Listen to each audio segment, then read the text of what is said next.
Back on the home front, other battles are raging.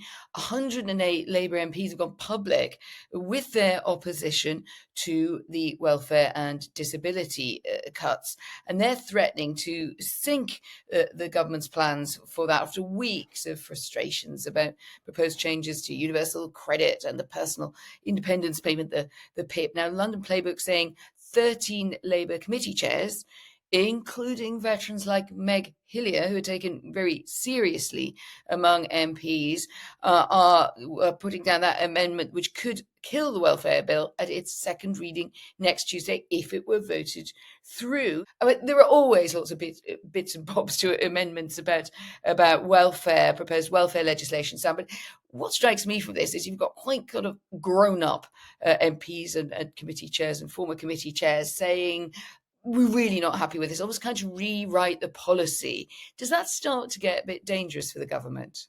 Oh, it's massively dangerous. This is a moment of peril, and there are so many red flags. One Labour MP who's not on, the hard left at all, said, "Look, this government are facing defeat in the face. They need to back down and come back with something more reasonable. Nobody's opposed to the principle of welfare reform, but we can see that this is all being done cack-handedly." And then they said, if they try to plough on, they will lose, and nobody wants that. It will understandably be viewed as a confidence issue. The demands are entirely reasonable that we're making.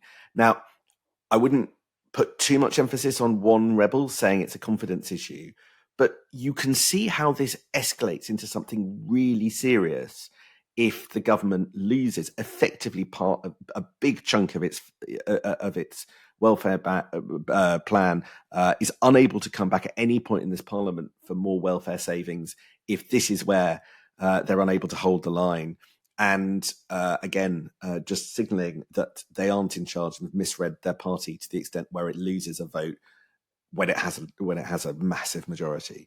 This is really, really treacherous waters. I think it is a confidence vote, not in the technical sense, but in the metaphorical one.